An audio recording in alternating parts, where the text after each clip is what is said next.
Oi, meu nome é Vitor Araújo Ferraz e vou falar sobre o processo virtual, que é uma das grandes discussões no meio jurídico.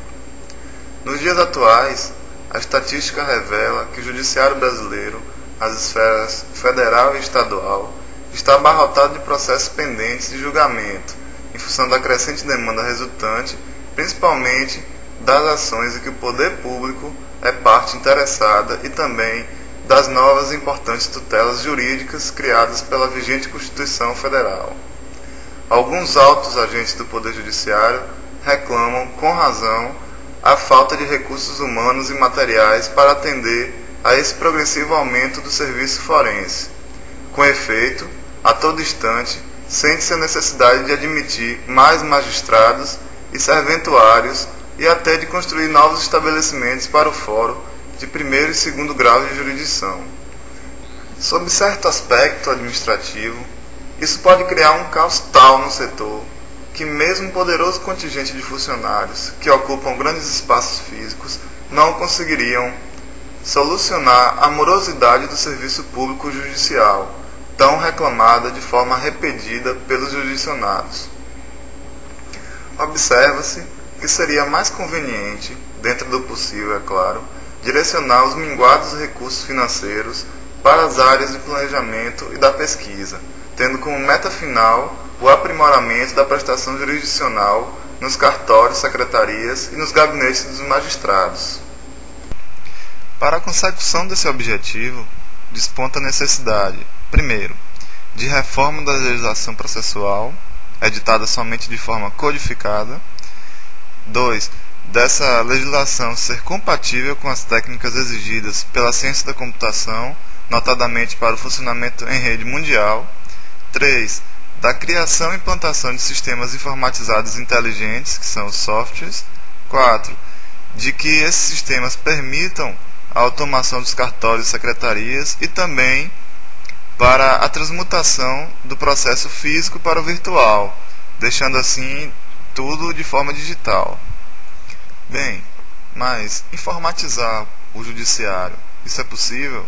Automatizar esses processos? De que modo isso seria feito? Bem, as principais casas de créditos brasileiras, tais como Itaú, Bradesco, Banco do Brasil, Caixa Econômica Federal, elas apresentam exemplos fantásticos sobre a produção de serviços destinados a atender o numeroso público, através da moderna tecnologia informatizada. Por força da demanda, se as casas de crédito tivessem que funcionar do mesmo jeito que o judiciário, fatalmente estariam fadadas ao insucesso e à falência, por problemas de ordem econômica e administrativa. Nota-se que elas prezam e se fazem prezar pela qualidade, pelo bom desempenho e pelo atendimento que dispensam à sua clientela. É fácil dizer-se que elas funcionam assim porque as atividades são outras e diferentes das praticadas pelo judiciário. Ora, segundo as técnicas de organização e métodos de que se preocupa a ciência da administração, não importam os tipos de serviços, pois todos podem ser processados, sempre pela adoção de metodologias próprias, típicas de trabalho informatizado, bastando apenas dispor-se de sistemas inteligentes, que são softwares, e de computadores. Vamos ver, agora a título de exemplo parcial aí, como um processo de execução de quantia certa no valor de R$50 mil contra devedor solvente com base em nota promissória poderia funcionar num sistema automatizado, inteligente e autorizado por legislação processual compatível com a informática, no cartório ou secretaria de fórum provida de mais de uma vara civil. Primeiro, o advogado do credor, de posse da procuração e do título executivo extrajudicial, ele compõe a inicial no seu microcomputador. Em seguida, faz o depósito das custas iniciais em conta vinculada ao juízo, por meio de guia. A seguir, extrai cópias da procuração, do título e da guia, pela técnica de imagem, para a formação do arquivo informatizado. Feito isso, o advogado envia ao cartório e secretaria, via internet, os arquivos informatizados que compõem a inicial e seus anexos. O cartório, a secretaria, recebe esse material, aciona o comando para que o sistema lhe dê um número sequencial de processo e, após a leitura dos requisitos mostrados no vídeo pelo sistema, caso cumpridos no momento ou posteriormente, efetua o definitivo cadastramento dentro do sistema informatizado, sendo que a distribuição do feito se fará automaticamente para uma das várias cíveis.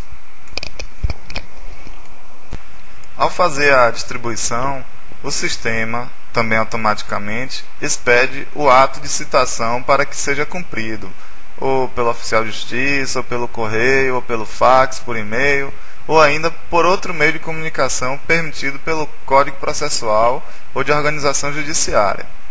No caso de o devedor manter-se em silêncio no prazo legal que lhe foi concedido para pagar ou nomear bens à penhora e se defender, o sistema expede o mandato de penhora para ser cumprido pelo oficial de justiça, sorteado automaticamente para o caso.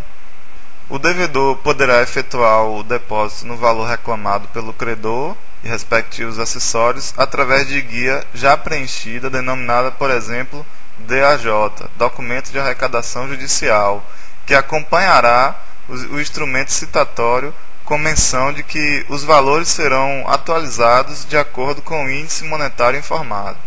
O devedor poderá, entretanto, oferecer bens à penhora através de documento, por exemplo, denominado TEP, Termo Extrajudicial de Penhora, preenchido pelo advogado, sob a fé do seu grau, onde, entre outros dados, apareçam a sua assinatura, a do devedor e de sua mulher, se casada for, e a do depositário, com menção de seu CPF, endereço profissional e residencial, bem como a descrição completa da coisa, seu registro, localização e declaração da existência ou não de ônus real.